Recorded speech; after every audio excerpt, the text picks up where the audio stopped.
DD किसान, बदलते भारत की शान।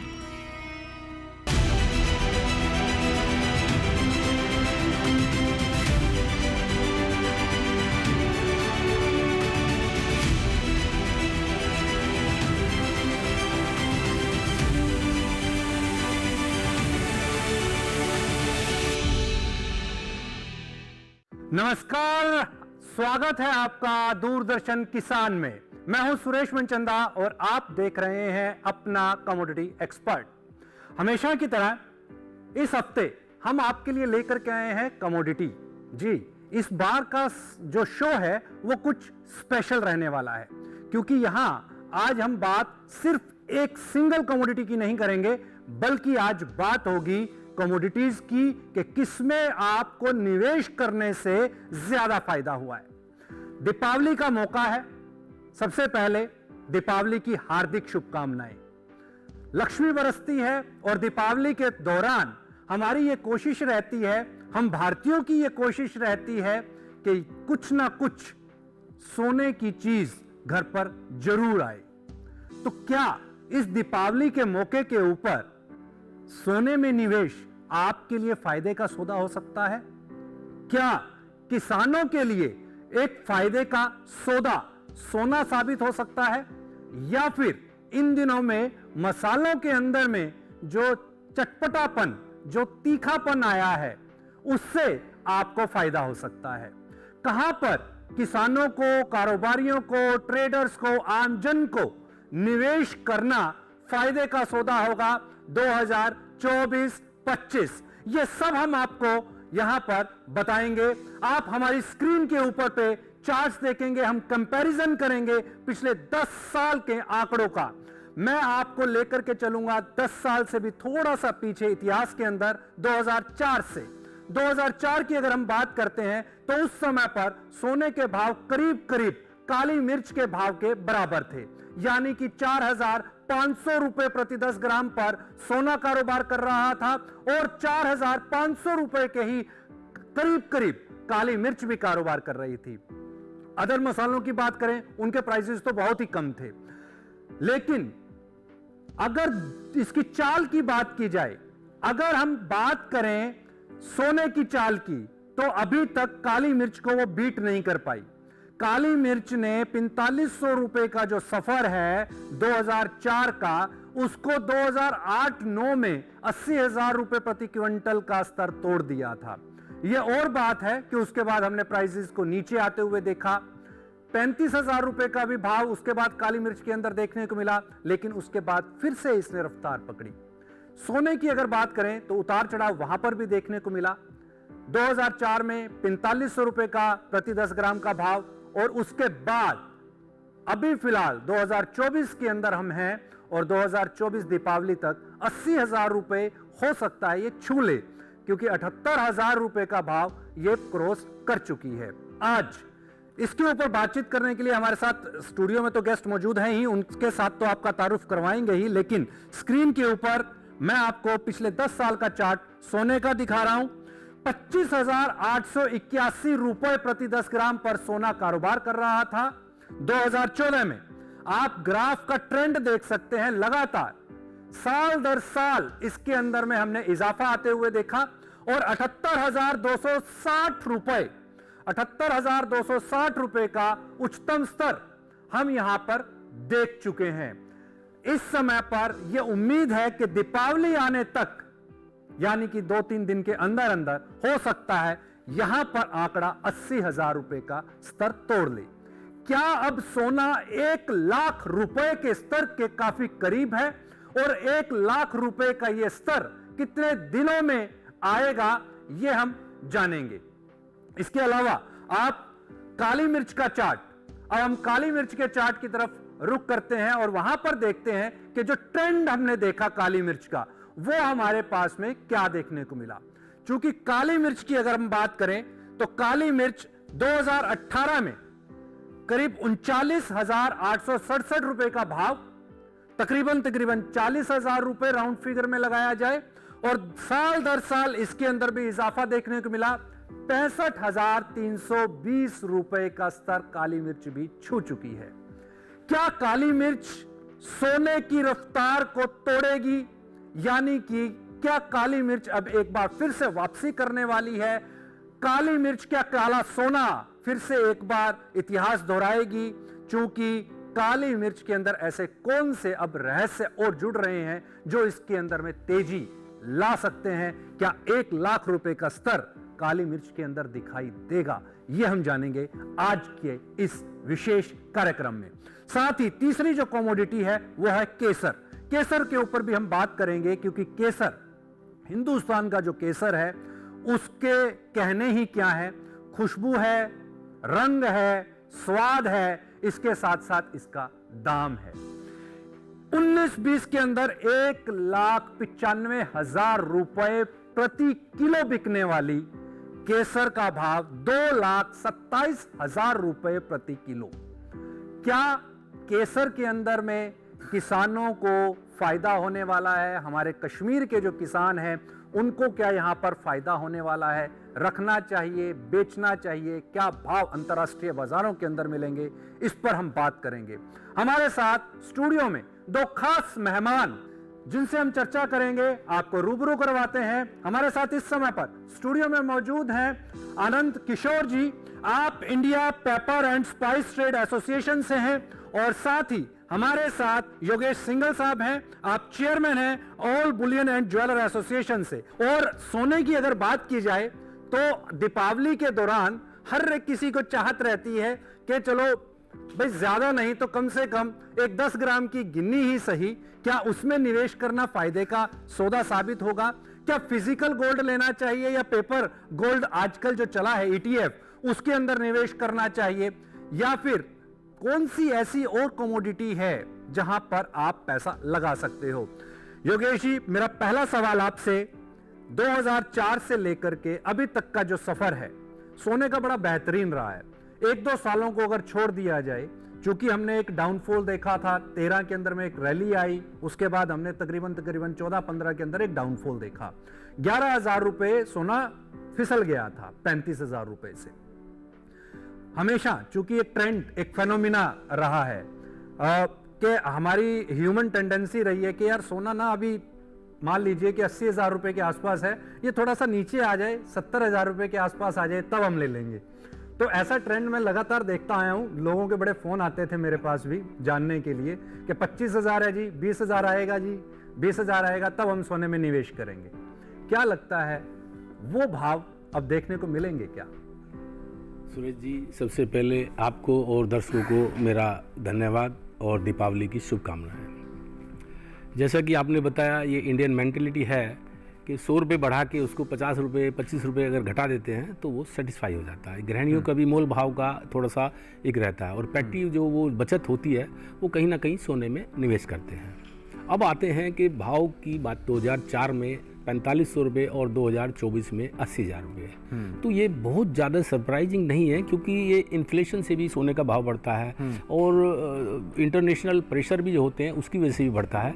तो सोना अगर हम देखेंगे 2004 से 2024 तक, तो इसका सफ़र धीरे धीरे ग्राफ इसका ऊपर ही जा रहा है। कुछ के लिए करेक्शन आता है थोड़ा सा और फिर से ये ऊपर चला जाता है। तो आज 80,000 रुपये का भाव है, जिसकी कल्पना सभी ने की थी। सभी ने तकरीबन 80,000 रुपये, और आज 78,600-700 रुपये का भाव लग भी चुका है। तो 80,000 भी बहुत कोई दूर नहीं है, हो सकता है ये 1-2 दिन में लगा दे। तो ये सोने का भाव है। सोने में निवेश हमेशा के लिए अच्छा होता है, और इसके अंदर गृहिणी भी जेवर के रूप में, हमारे यहाँ पर जेवर का बहुत ज़्यादा चलन है।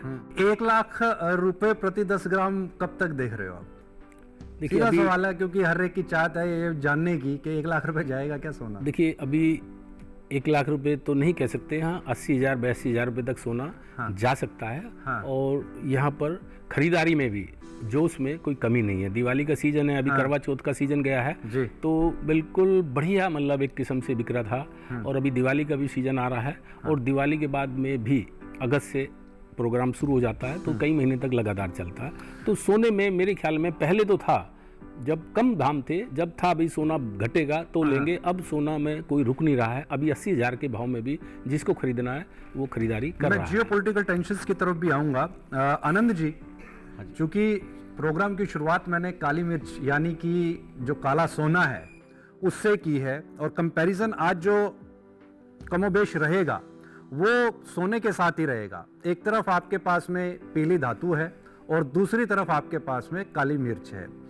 अब पीला सोना वर्सेस काला सोना, हालांकि काला सोने की रफ्तार हमने 2008-9 के दौरान उस समय पर देखी जब इसके अंदर में एक बड़ी जबरदस्त रैली आई और 80,000 रुपए कभी किसी ने इमेजिन नहीं किया था कि काली मिर्च हो सकती है, और 4-5 सालों के अंदर इतनी तेज रफ्तार उसने पकड़ी कि 80,000 रुपए का स्तर उसने छू लिया था। सोने को पीछे पछाड़ा, तब तक तो सोना तो बहुत ही पीछे था, सोने ने तो अभी तक भी 80,000 रुपए नहीं टच किए हैं। क्या आपको लगता है कि काली मिर्च एक बार फिर वैसी रफ्तार ले सकती है? चूंकि पिछले 5 साल का ट्रेंड तो ये दिखा रहा है कि आपका जो काली मिर्च है वो तकरीबन 40,000 रुपए से वापसी 65,000 रुपए पर आ गया है और 50% से ज्यादा का रिटर्न इसने दे दिया है। अब आगे की जर्नी आपको क्या लगती है? चूंकि काली मिर्च का कंपटीशन जो है वो कई देशों के साथ है, ये हर साल पैदा होने वाली कमोडिटी है, तो इसको किस नज़र से देखा जाए? सब दर्शकों को मेरा नमस्कार और दीपावली की शुभकामनाएं। काली मिर्च जो है वो काला सोना कहलाता था जी। रोमन्स ने इसको 1300 में बिफोर क्राइस्ट BC में इसको काला सोना का नाम दिया जी। और अगर आप देखें कि ट्रेड का जो ग्लोबलाइजेशन हुआ है, हाँ। वो ग्लोबलाइजेशन तब हुआ जब पोर्चुगीज से जो ट्रेडर्स आए और वास्को डी गामा जिसने रूट लिया केप ऑफ गुड होप से और फिर वो केरल पहुंचे, वो ग्लोबलाइजेशन की शुरुआत थी। बिल्कुल, जो सी रूट ग्लोबलाइजेशन बोलते हैं उसकी। राइट। और वहाँ से लेके आज तक का जो सफ़र आप देखें, हाँ। तो जैसे आप कहते हैं कि ये काला सोना है और इसने अभी तेज़ी रफ्तार भी पकड़ी थी, जो 400 से अभी 650 पर किलो भाव इसका हुआ है जी। इसका कारण ये है कि जो वियतनाम जो एक बड़ा प्रोडक्शन वाला देश है जहाँ पे इसकी उपज अच्छी हो रही है, वहाँ पे थोड़ा इसमें कमी आ रही है और हर साल जो इसकी कंजम्पशन है वो बढ़ती जा रही है 2 से 3% हर साल इसकी, क्योंकि हमारा पॉपुलेशन भी ग्रो हो रहा है। वर्ल्ड ओवर भी आप अगर देखें तो पॉपुलेशन ग्रो हो रहा है। और ये एक आइटम है काली मिर्च जो पेरिशेबल नहीं है, यानी कि ये ख़राब नहीं होती है। हाँ। आप अगर इसको सही तरीके से स्टोर करें तो इसको स्टोर हो सकती है। और हर कोई जो कमोडिटी मार्केट में और इसमें निवेश करता है वो काली मिर्च को ज़रूर देखता है, क्योंकि काली मिर्च एक ऐसी आइटम है जो सालों तक रह सकती है। और हमारे हिसाब से जो अभी भाव ये 650 के चल रहे हैं, उसमें आगे जाके तेज़ी की संभावनाएं ज़्यादा हैं। ठीक है। क्या ऐसा भी ये हो सकता है कि काली मिर्च पहले आपके NCDX पर ट्रेड होती थी, तो इसलिए इसके अंदर में एक रैली एक तरफा हमने देखी और जैसे ही ये टर्मिनल से आउट हुई उसके बाद ये धड़ाम से नीचे आई? क्या ये एक वजह हो सकती है कि इन्वेस्टर्स यहाँ से गायब हो गए थे, NCDX टर्मिनल के ऊपर पे भाव नहीं आ रहा था, तो क्या ये एक वजह हो सकती है जिसकी वजह से काली मिर्च को बैकफुट पर आना पड़ा? नहीं, बिल्कुल नहीं। काली मिर्च का क्या होता है, अगर आप इसको 70s से फॉलो करें, हाँ? तो इसकी एक साइकिल है। हम आपको इसका 20 साल या 25 साल का हमारे पास ग्राफ है, वो भी आपको दिखाएंगे जी। और उसमें आप देखेंगे कि इसकी पहली तेज़ी जो है वो 1980s में आई थी। हाँ। और 80s में इसका भाव जो है वो 70-80 रुपए किलो था, वहाँ से 275 रुपए के करीब आया था। ठीक है। उसके बाद इसका जो 10 साल का साइकिल है वो वापस 1992 के आसपास ये लगभग 500 के आसपास आ चुकी थी। फिर वापस 2000 में ये 500-600 के लेवल पे आई थी। और ऐसे करके हर 10 या 12 साल के एक साइकिल में काली मिर्च का व्यापार जो है वो ऊपर नीचे का आता है। जैसे ये बहुत ऊपर चली जाती है तो किसान जो है वो फसल इसकी ज़्यादा डालता है। हाँ। और नए प्लांटेशंस जो वगैरह आते हैं, नई एरिया आती है, तो उस वजह से भी उसमें थोड़ा फिर उतार आता है। और वापस जैसे कंजम्पशन 2% 3% बढ़ती जाती है तो इसके भाव भी धीरे धीरे वापस बढ़ते जाते हैं। आपने प्रोडक्शन की बात की, मैं प्रोडक्शन पर आऊंगा और इस पर डिटेल में एक चर्चा लेंगे। पहले एक रिपोर्ट हम देख लेते हैं काली मिर्च पर।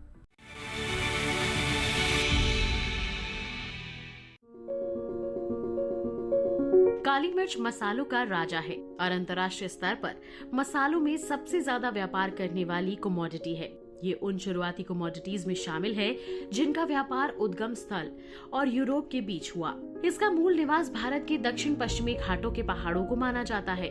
भारत में इसकी खेती मुख्य रूप से केरल, कर्नाटक और तमिलनाडु में होती है। इस साल किसानों को इसके अच्छे भाव मिल रहे हैं। पूरे साल का जायजा लिया जाए तो औसत भाव 64,000 रूपए प्रति क्विंटल है। पिछले साल ये 57,200 रूपए क्विंटल था, जबकि 2018-19 के दौरान औसत वार्षिक भाव 37,800 रूपए प्रति क्विंटल थे। काली मिर्च के कुल वैश्विक क्षेत्रफल का 54% हिस्सा भारत में है, लेकिन उत्पादन में हमारा योगदान केवल 26.6% है। इसके उलट ब्राजील, इंडोनेशिया और मलेशिया जैसे देश कम क्षेत्रफल के बावजूद उत्पादन में हमसे कहीं आगे हैं। पिछले एक दशक के दौरान भारत में काली मिर्च के क्षेत्रफल और उत्पादन दोनों में बढ़ोतरी हुई है। 2013-14 में 1,17,760 हेक्टेयर पर काली मिर्च लगी थी और उत्पादन 37,000 टन था। 2022-23 में रकबा बढ़कर 2,78,000 हेक्टेयर के पार चला गया है और उत्पादन 64,000 टन हो गया है। 2023-24 में 17,890 टन काली मिर्च का निर्यात किया गया और इससे 73,648 लाख रुपए अर्जित किए गए। 1997 के बाद से इसके उत्पादन में नाटकीय रूप से बढ़ोतरी हुई। आंकड़े बताते हैं कि इस दौरान 12% की वार्षिक दर से इसमें इजाफा हुआ।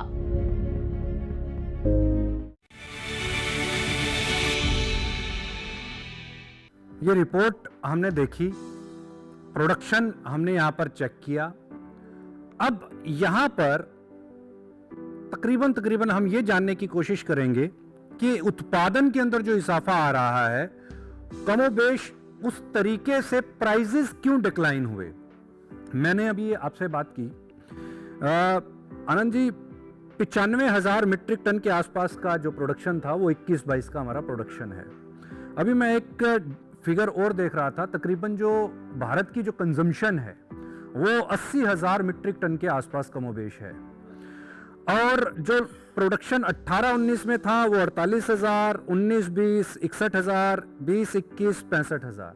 यानी कि अभी तक हमारी जो डिपेंडेंसी थी वो दूसरे देशों के ऊपर थी, जो इन डाटा से समझ में आ रही है।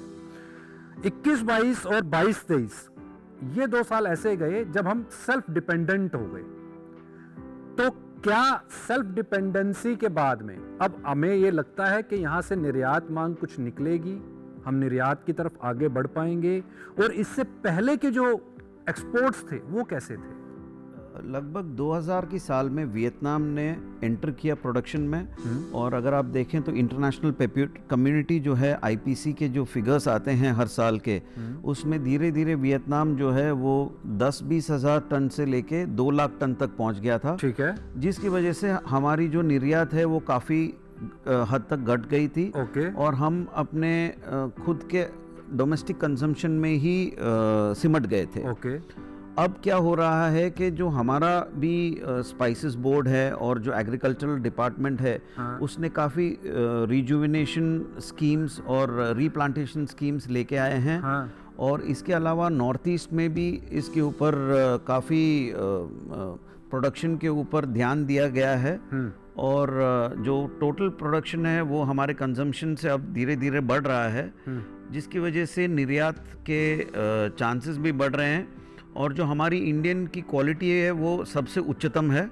ठीक है। और यूरोप, यूएस और ऐसे सब देशों में हमारा जो निर्यात है वो काफ़ी स्तर तक बढ़ सकता है। हाँ। और हम ये भी देख रहे हैं कि जो वियतनाम मोनोक्रॉपिंग से तेज़ी से उसने जो अपना फर्टिलाइज़र भी डाल के जो उसने अपना प्रोडक्शन बढ़ाया था, वहाँ पे अब हर सालाना 20 से 30 हज़ार टन प्रोडक्शन पे घटाव आ रहा है। अच्छा। और ब्राज़ील में भी ड्रॉट सिचुएशन की वजह से उनका जो क्रॉप अभी सितंबर, अक्टूबर, नवंबर, दिसंबर में आता है, हाँ। उसमें भी काफ़ी प्रोडक्शन कम होने वाला है। हाँ। और घटने वाला है। और उसको नज़र में रखते हुए हमें लगता है कि यहाँ पे जो है काली मिर्च का भाव आगे जाके तेज़ी का रुख ले सकता है। हाँ, यहाँ पर मैं अभी आपने फर्टिलाइजर्स की बात की, मैं उस पर भी आऊँगा, लेकिन वक्त हो गया यहाँ पर एक छोटे से कमर्शियल ब्रेक का। ब्रेक के बाद ये जरूर हम जानेंगे कि काली मिर्च पहले 1 लाख रुपए का आंकड़ा टच करेगी, या सेंसेक्स करेगी, या फिर सोना करेगा।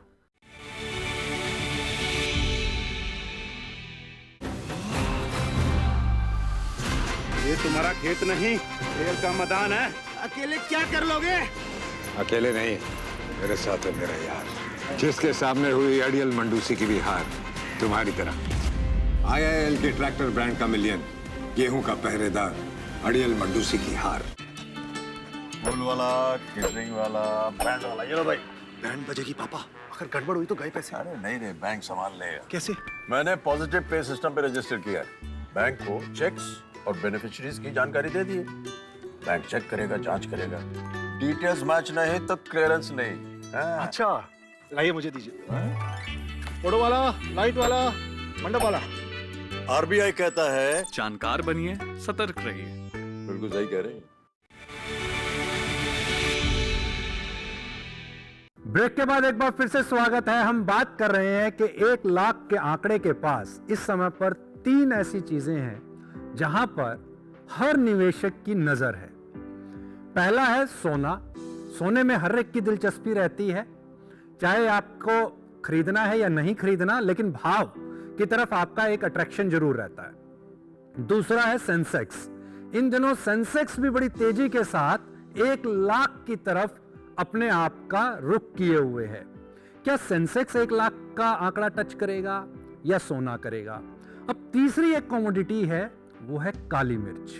काली मिर्च भी एक बार फिर से काला सोना बनते हुए हम देख रहे हैं। क्या वहां पर भी निवेश करने से फायदा होगा? लेकिन अब वहां पे प्रश्न यह उठता है कि काली मिर्च तो फिजिकल आपको खरीद करके रखनी पड़ेगी, तो क्या काली मिर्च को आप फिजिकली खरीद करके घर पर रख सकते हो? यह एक बड़ा चैलेंज वहां पर है। या फिर पेपर फॉर्मेट के अंदर में आपके पास में काली मिर्च में निवेश करने के लिए ऐसा कौन सा माध्यम मौजूद है? काली मिर्च के ऊपर पे हम बात कर रहे थे, फर्टिलाइजर की आपने बात की। इन दिनों में हम ये देख रहे हैं कि अंतर्राष्ट्रीय बाजारों के ऊपर पे कब्जा करने की एक होड़ सी मची हुई है और लगातार हम ये देख रहे हैं। अगर मैं पिछले 1-2 साल का सिनेरियो देखूं तो भारत का जो स्पाइस है वो पूरी दुनिया के अंदर में कोरोना के बाद में छाया है। उसने अपना एक मार्केट स्पेस वहां पर क्रिएट किया। जीरा जो कभी 60 रुपए प्रति किलो पर बिकता था, 700 रुपए हमने जाते हुए देखा। वहां से फिर एक बार उसके अंदर में हमने डाउनफॉल आते हुए देखा। फिर हल्दी के अंदर में हमने एक तेजी देखी, 5,000 रुपए प्रति क्विंटल पर ट्रेड कर रही थी, अब 14-15 हजार रुपए प्रति क्विंटल पर ट्रेड कर रही है। ऐसे ही काली मिर्च। लेकिन अब आपके जो पड़ोसी देश हैं उन्होंने काली मिर्च के ऊपर पे नजरें गड़ाई हुई हैं, स्पाइस मार्केट के ऊपर पे नजरें गड़ाई हुई हैं। इसको आप कैसे देखते हो?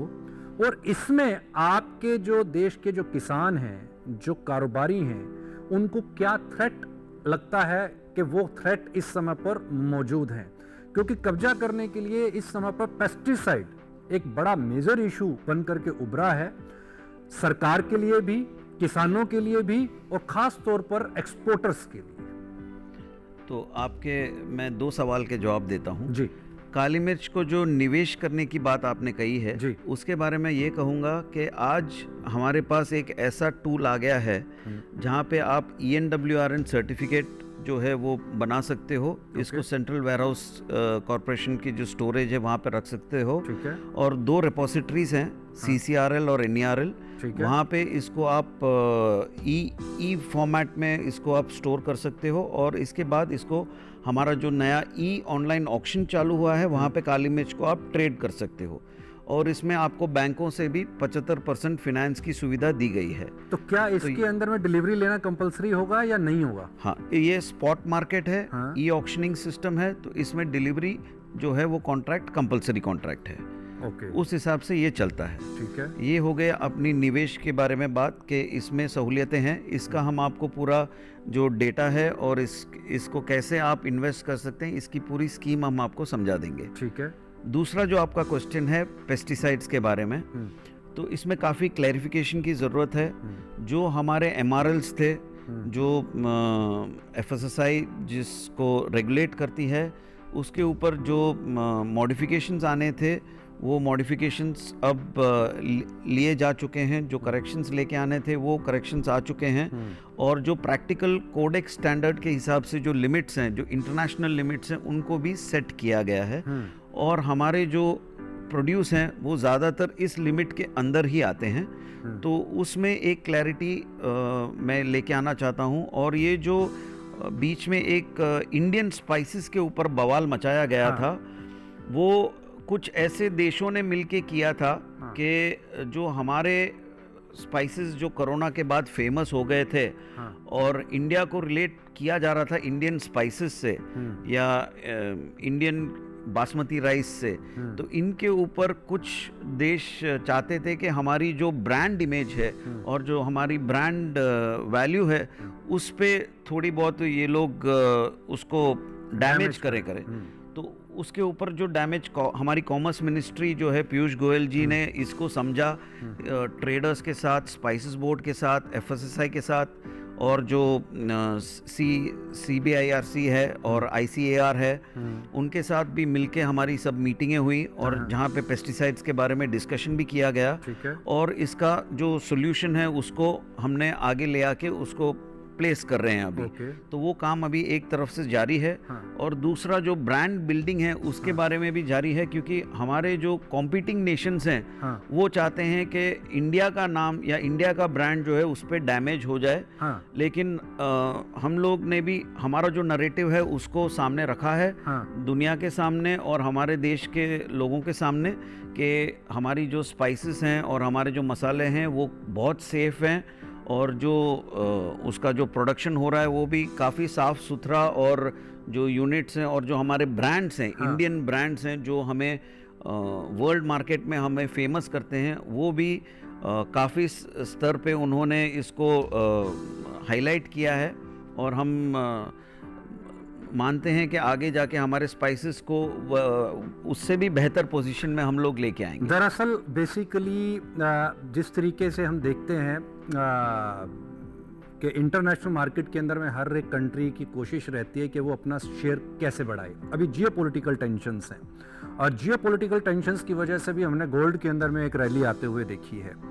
योगेश जी, चाहे आप ईरान और इजराइल का युद्ध ले लीजिए और इसके साथ में रशिया और जो यूक्रेन के बीच के अंदर में जो टेंशन्स हैं, मिडल ईस्ट कंट्रीज की जो टेंशन्स बढ़ी हैं, और हमारे भी नेबर कंट्रीज के बीच के अंदर में भी हमने जो टेंशन्स को बढ़ते हुए देखा, उधर से चाइना और ताइवान के बीच के अंदर में भी जो टेंशन्स हमने देखी, उन सभी चीज़ों के चलते क्या आपको लगता है कि गोल्ड एक सेफर आपके पास में करेंसी है? इसी वजह से वहाँ पर इन्वेस्टमेंट ज़्यादा आ जाते हैं, फंड हाउसेस का अट्रैक्शन भी वो है। लेकिन इस समय पर फंड हाउसेस का इंडिया के अंदर में दो जगह पर जो मेजर अट्रैक्शन है वो ये है कि एक तो हम शेयर बाजार के अंदर में एक रैली आते हुए देख रहे हैं और दूसरा है गोल्ड। पहले ये होता था, आज से 8-10 साल पहले, कि अगर गोल्ड में तेजी आई है तो हम देखते थे सेंसेक्स नीचे आ रहा है, क्योंकि इन्वेस्टर जो है वो एक तरफ मूव करता था, और सेंसेक्स में अगर रैली आई है तो गोल्ड में हम डाउनफॉल देखते थे। तो इसको आप किस नज़र से देख रहे हो? देखिए, अभी सभी समीकरण बदल चुके हैं। अभी शेयर बाजार भी अब है 81,000 81,500 लग चुका है और सोना भी 80,000 को टच कर रहा है। तो अभी सेंटीमेंट बदल चुके हैं। जियोपॉलिटिकल टेंशन के कारण से भी कुछ प्रभाव हमारी मार्केट पे, हमारे सोने के भाव पे पड़ता है। सोने के भाव में तेज़ी भी आती है, इससे वोलेटाइल बाजार होता है। तो ये सारी चीज़ें हमारे सोने को तेज करती हैं। अब आते हैं कि इसको हम किस तरह से देखते हैं, क्या इसमें निवेश करना सही होगा? तो इसमें मैं समझता हूँ ये हमारा जो सोना है एक ऐसी कमोडिटी है, कछुआ और खरगोश की जैसे दौड़ होती है, तो हम लोग कछुए की चाल चलते रहते हैं, लेकिन ये गिरता नहीं है। धीरे धीरे 15 से 20%, 25%, 30% तक पिछले सालों में आप देखेंगे उठा के, तो करेक्शन जरूर आया है, लेकिन उसके बावजूद भी सोना हाई पे खड़ा रहता है। ठीक है। 2008 में भी शेयर बाजार 21,000 था और 7,000 के अंदर घुस गया था, 5800 6,000 तकरीबन, मेरे को जो याद। कोरोना के अंदर में भी काफी बड़ा डाउनफॉल आया था, 23-24,000 पर वापस आ गया था सेंसेक्स। जी। ऑलमोस्ट 40-50% इसने लूज कर दिए थे। लेकिन कोरोना के बाद जो इसमें रैली आई है योगेश जी, वो ट्रमेंडस रैली है और 23-24,000 से वापसी 80,000 पर पहुंचना शेयर बाजार के अंदर में।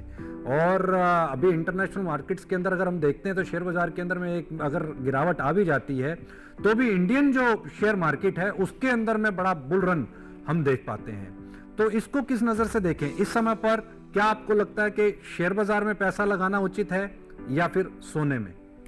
देखिए, मैं बात कर रहा था 2008 की, अगर याद करें इन्वेस्टर, 2008 में 21,000 रुपये को हाई टच किया था। ठीक है। और 7,000 के अंदर तकरीबन 500 6,000 या मेरे को याद है 6,000 के आसपास था। जी।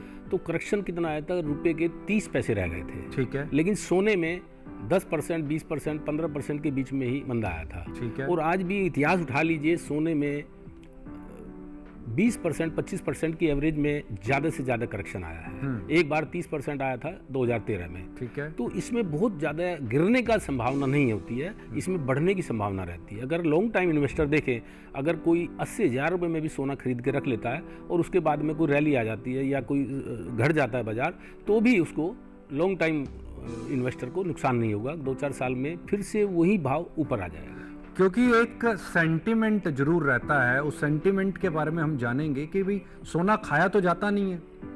अब बाकी की कमोडिटीज़ जो हैं, बहुत सारी एग्री कमोडिटीज़ जिसमें हम काली मिर्च की भी बात कर रहे हैं, अभी केसर की भी हम बात करेंगे, तो वो तो खाई जाने वाली प्रोड्यूस हैं, तो उसका तो प्रोडक्शन, डिमांड एंड सप्लाई समझ में आता है। लेकिन गोल्ड तो रिजर्व करने वाली आइटम है, फिर उसमें ये रैली क्यों आ रही है, ये हम समझने की कोशिश करेंगे एक छोटे से कमर्शियल ब्रेक के बाद। सोने की चमक और बढ़ जाती है जब वो खरा हो। अब आप कहेंगे कि ये सोना खरा है, ये मैं कैसे जानती हूँ? मैं क्या जौहरी हूँ? जी नहीं, लेकिन BIS ने इसे बहुत आसान बना दिया है। गोल्ड ज्वेलरी पर 6 अंकों वाले HUID कोड के साथ हॉल मार्किंग मैंडेटरी कर दी है। हॉल मार्क देखकर ही गोल्ड ज्वेलरी खरीदें। और हाँ, हॉलमार्क ज्वेलरी की ऑथेंटिसिटी चेक करने के लिए BIS आपके लिए लाया है BIS केयर ऐप। इसे अपने फोन में डाउनलोड कर लीजिए।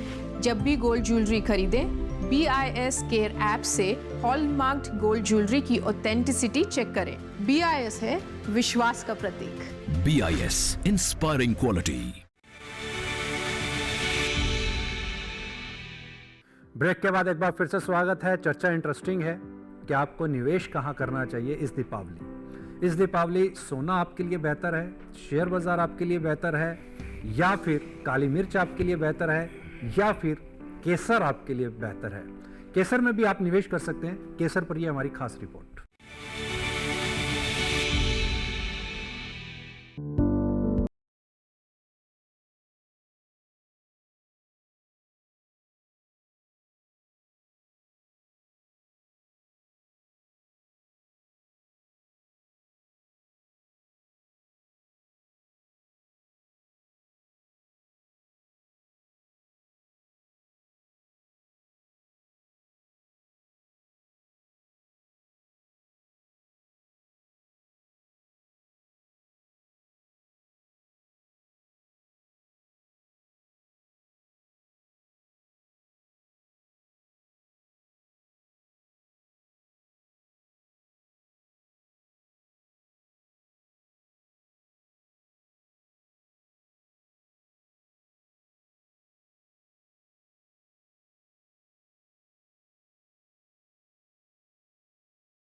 तो ये केसर की एक रिपोर्ट 2,27,000 रुपये प्रति किलो।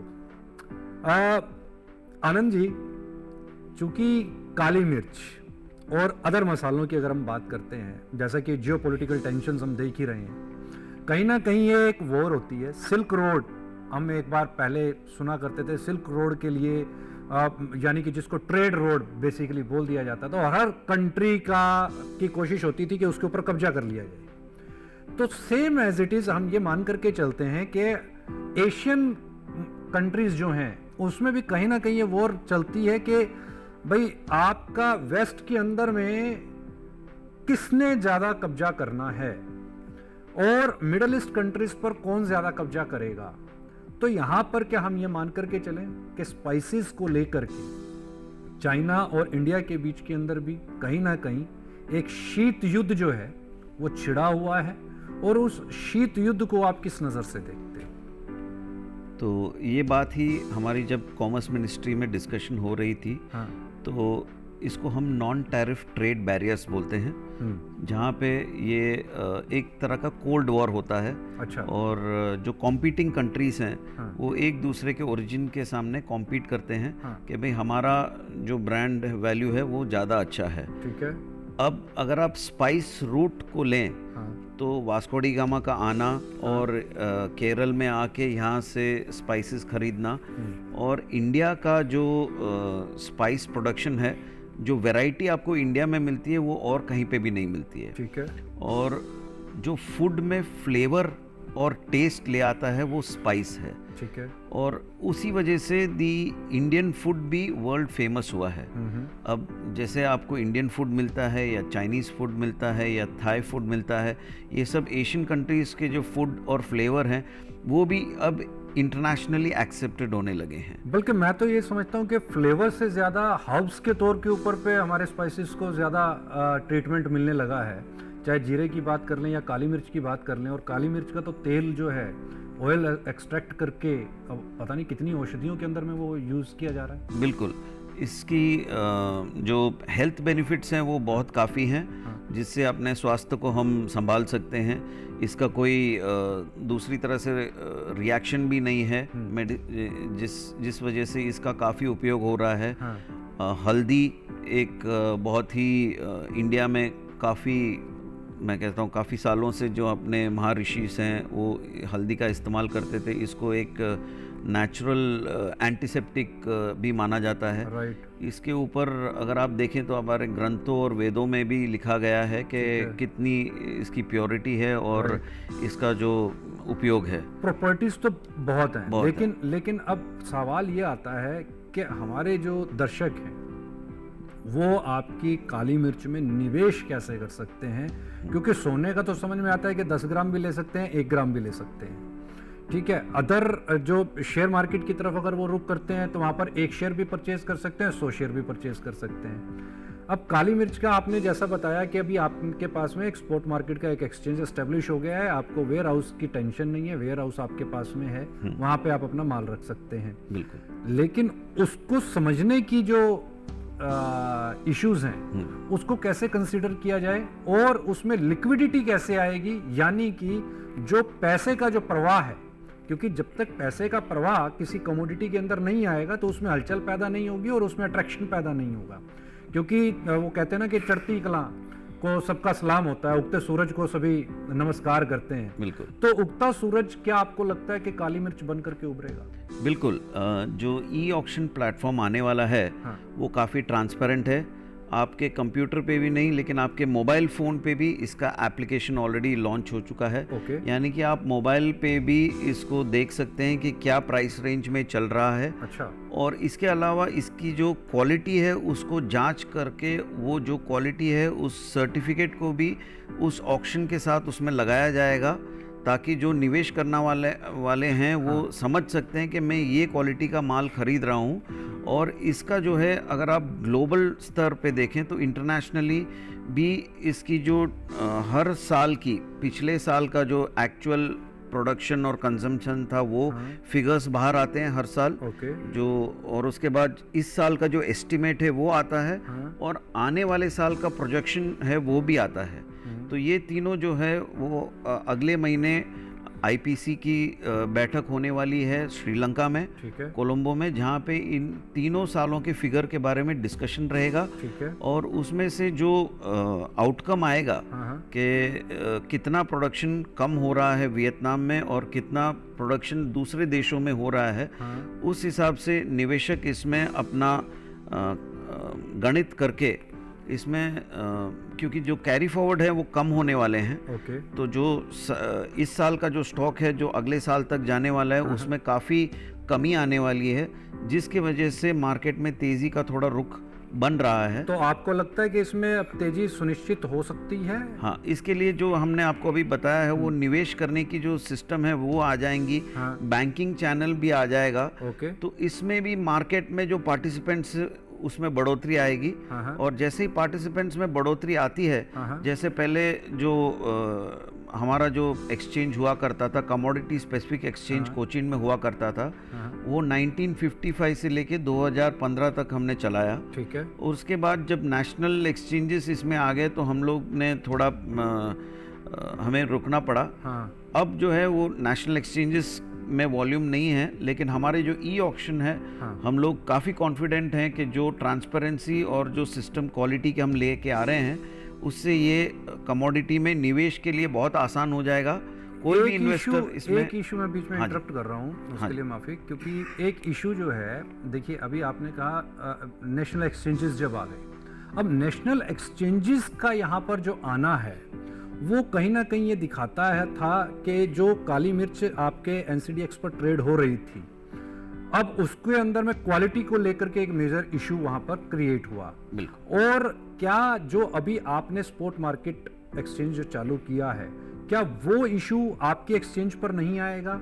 क्योंकि हमने जो पीछे के जो एक्सपीरियंसेस रहे, नेशनल कमोडिटी एक्सचेंज के जो एक्सपीरियंसेस हैं, वो मेजरली क्वालिटी की वजह से एनसीडीएक्स पनप ही नहीं पाया।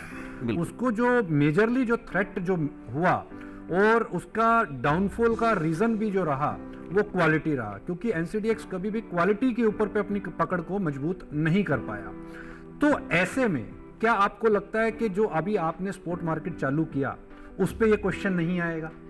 तो इसके बारे में इप्स्टा जो है वो क्वालिटी के मामले में 1955 यानी कि 55 से ही क्वालिटी के ऊपर इसका स्ट्रेस रहा था। ओके। हमारे वहाँ पे जब वॉल्यूम घटे तभी हमें याद है हमारे डायरेक्टरों ने कहा था कि हम लोग क्वालिटी के ऊपर कॉम्प्रोमाइज़ नहीं करेंगे, जो दूसरी एक्सचेंजें कर रही हैं उसके ऊपर आगे जाके टिप्पणियां आएंगी और वो क्वालिटी में कहीं ना कहीं उनकी गिरावट आएगी। लेकिन हमें जैसे हंस और चाल साहब बता रहे थे, वही चाल हमने भी रखा कि हमने संभाला कि इसको आगे अगर बढ़ाना है तो ट्रांसपेरेंसी से और क्वालिटी के दम पे ही आगे बढ़ाना है। और इसी वजह से आज भी इप्स्टा और वहाँ पे टिका हुआ है। और जो ई ऑक्शन और स्पॉट एक्सचेंज हम लेके आ रहे हैं उसमें क्वालिटी को सबसे ऊपर हमने इम्पोर्टेंस दिया हुआ है। ओके। अब जब एक्सचेंज, क्योंकि एनसीडीएक्स भी कहीं ना कहीं इसके ऊपर दोबारा से रिवर्क कर रहा है, तो क्या आपको लगता है कि एक बार फिर से आपका उसका आमना सामना होगा? नहीं, इसमें जो है हम लोग जो लेके आ रहे हैं वो स्पॉट मार्केट है। ठीक है। और स्पॉट मार्केट में जब क्वालिटी चलेगा तो it is only going to complement. Futures trade करने वाले हैं वो लोग 2 बार सोचेंगे कि भाई जो डिलीवरीज आएंगी या जाएंगी, अगर उसमें कोई प्रॉब्लम आएगा तो हम लोग फंस सकते हैं। लेकिन ये जो स्पॉट मार्केट है वो इमीडिएट बेसिस पे है। आप आज खरीदोगे, कल आपका पेमेंट हो जाएगा, परसों जो सेलर है उसको पेमेंट मिल जाएगा। और डिलीवरी भी उसी चैनल से एमपैनल्ड एसएएस जो है वो NABL एक्रेडिटेड एसएएस हैं, जो क्वालिटी की जांच पूरी तरह करके उसके बाद ही सर्टिफाइड मिर्ची को प्लेटफॉर्म पे लेके आएंगी। ठीक है। तो जो सिस्टम से हम लोग जा रहे हैं वो स्पॉट मार्केट सिस्टम फ्यूचर्स से अलग रहेगा। ठीक है। वक्त हो गया यहाँ पर एक और छोटे से कमर्शियल ब्रेक का। ब्रेक के तुरंत बाद लौटेंगे। एक बार फिर से हमारी जानने की कोशिश भी रहेगी और रैपिड फायर भी हम करेंगे कि किस कमोडिटी के अंदर में निवेश आपको दे सकता है अच्छा मुनाफा। मैं पाबंद हूँ दस्तखत करने के लिए, करूँगा, पर थोड़ा वक्त दीजिए हमको। हमारे पास वक्त ही तो नहीं। लड़ाई की नौबत आएगी तो हम लड़ भी लेंगे माउंटबेटन साहब, लेकिन हम लड़ना नहीं चाहते। उसी के लिए ही तो स्टैंड स्टिल एग्रीमेंट बनवाया था। कुर्बानी दे सकते हैं हम। हिंदुस्तानी कितना त्याग कर सकते हैं ये तो सारी दुनिया जानती है। मैं कासिम रिजवी पूरे हिंदुस्तान को चेतावनी देता हूँ, अगर उन्होंने हैदराबाद में घुसने की कोशिश की तो हम जिंदा जला देंगे। नारे तकबीर, अल्लाहू अकबर।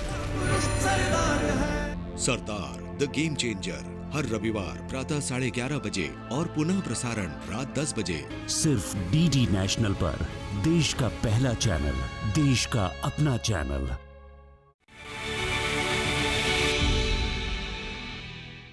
ब्रेक के बाद एक बार फिर से स्वागत है। अब ये जान लेते हैं कि क्या बाजारों के अंदर में खेला होता है।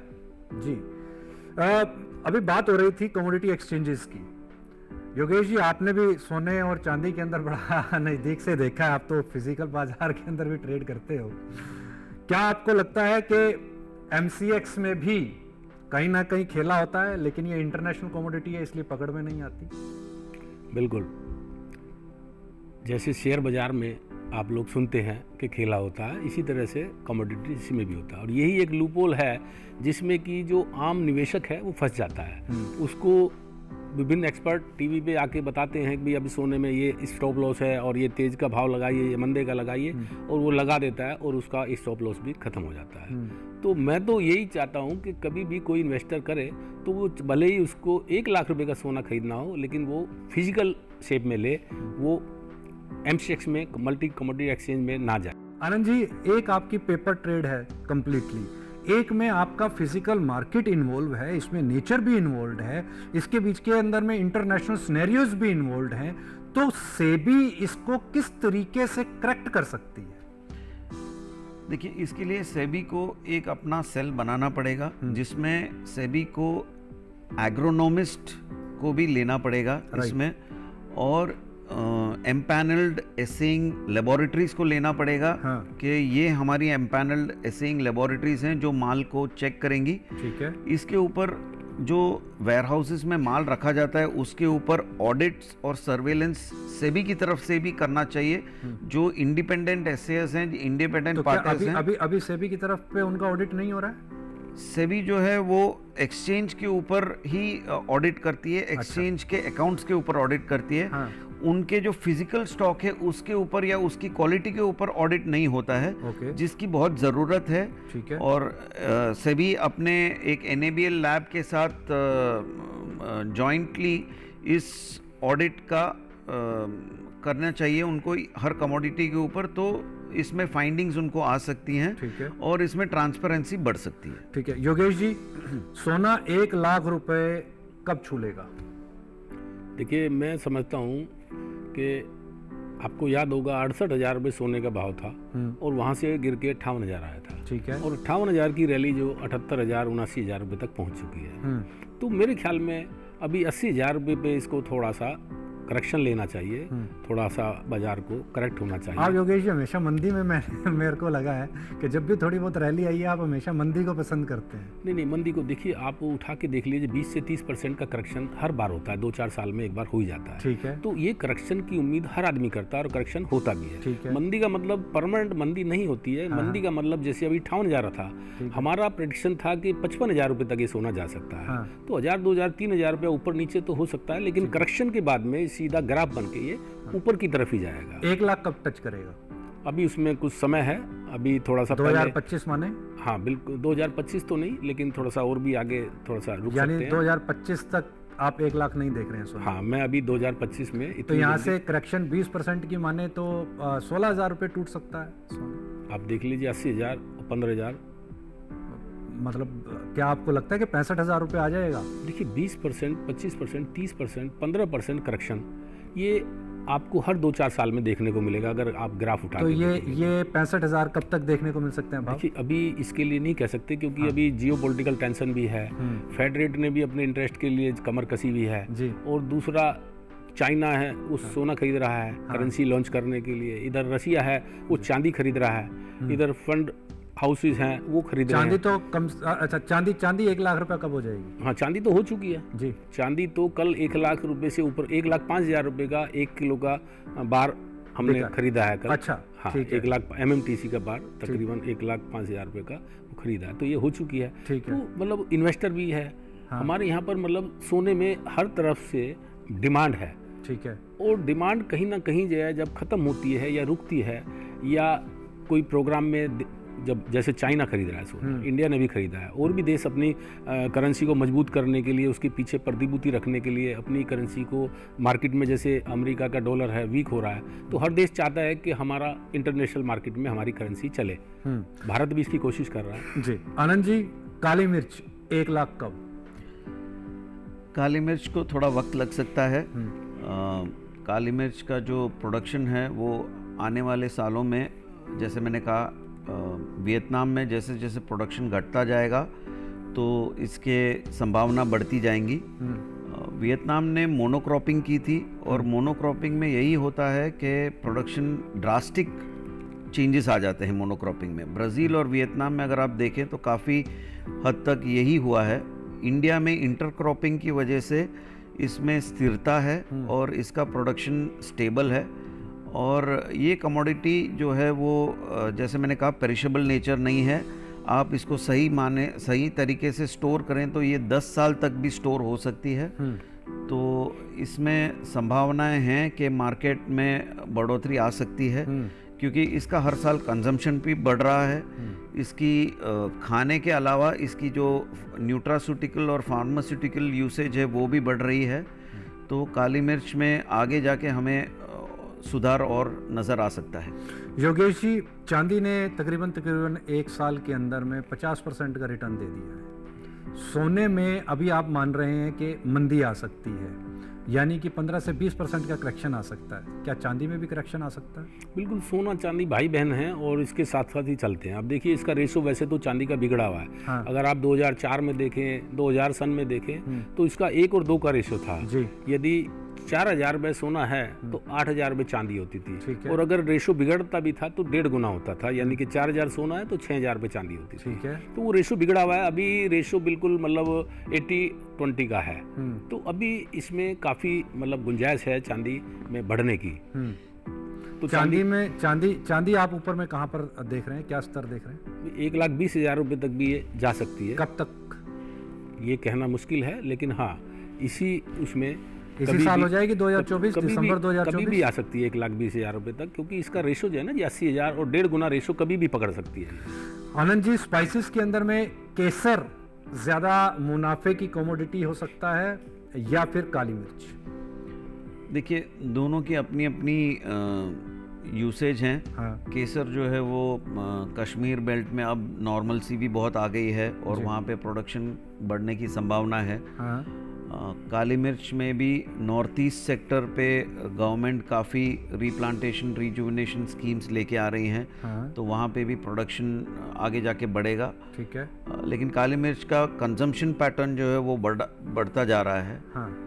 सैफरन में क्या होता है कि उसका कंजम्पशन सीमित है। ठीक है। उसकी जो बाइंग है उस हिसाब से उतनी ज़्यादा बढ़ती नहीं है जिस हिसाब से काली मिर्च बढ़ रही है। लोगों की इंडिया में जो यंग पॉपुलेशन है इंडिया में, उनका जो फूड हैबिट है वो भी चेंज हो रहा है। काली मिर्च का यूसेज जो है वो अगर आप देखें तो एशियन फूड्स में ज़्यादा यूसेज होता है, और जो अमेरिकन या उन टाइप के फूड में ज़्यादा होता है, जिसका कल्चर अब धीरे धीरे यंग पॉपुलेशन में आ रहा है।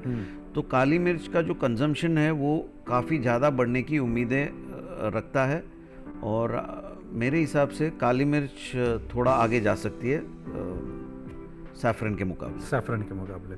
आप दोनों ही खास मेहमान स्टूडियो में आए और आपने ये तमाम जानकारियाँ शेयर की, इसके लिए आपका बहुत बहुत शुक्रिया।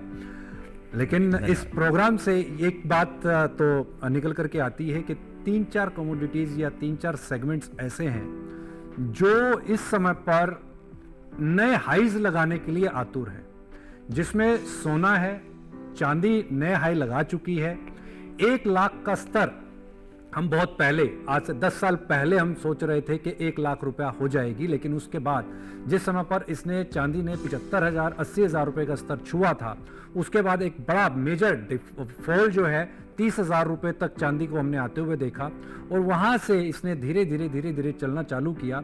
लेकिन पिछले 1 साल में 70,000 से ये कब 1 लाख रुपए को पार कर गई पता ही नहीं चला और सोने से भी ज्यादा का रिटर्न चांदी ने एक बार फिर से दिया, जो ये साबित करता है कि चांदी सफेद जो आपके पास में शाइन बिखेरने वाली है उसने अपने आप को वापस से एक बार प्रूव किया। लेकिन अब इसमें कितनी तेजी और बाकी है वो योगेश जी ने बताया कि 1,20,000 रुपए तक का स्तर देखने को मिल सकता है। हो सकता है कि इसी साल यानी कि तकरीबन 1 से 2 महीने के दौरान नवंबर और दिसंबर के अंदर में ये भाव देखने को मिल सकते हैं। तो क्या सोना भी चांदी को फॉलो करेगा? यहां पर योगेश जी ने एक प्रश्न चिन्ह लगा दिया कि ये 80,000 रुपए के आसपास में एक डाउनफॉल, एक करेक्शन देखने को मिल सकती है। लेकिन सोने की जो गति है वो हमेशा रिटर्न देने वाली रही है, हमेशा एक तेजी देने वाली रही है। वहीं अगर बात करते हैं काली मिर्च की और केसर की, तो काली मिर्च यहां पर एक बेस्ट पिक बन करके निकला है। काली मिर्च के अंदर भी एक अच्छी अपॉर्चुनिटी देखने को मिल सकती है, क्योंकि अंतरराष्ट्रीय जो सिनेरियोज बन रहे हैं और मार्केट का जो ग्राफ कहता है वो ये कहता है कि एक बार पुनः काली मिर्च जो है वो अपने आप को साबित कर सकती है। जहां चांदी सफेद अपनी चमक को बिखेर रही है, वहां एक बार फिर से काली मिर्च जो है वो काला सोना बन करके बाहर आ सकती है। इस विशेष पेशकश में फिलहाल के लिए इतना ही, लेकिन आप कहीं मत जाइए, क्योंकि दूरदर्शन किसान पर खबरों का और जानकारियों का सिलसिला बदस्तूर जारी है। दीपावली आपके लिए और आपके परिवार के लिए मंगलमय हो, इसी शुभकामना के साथ नमस्कार।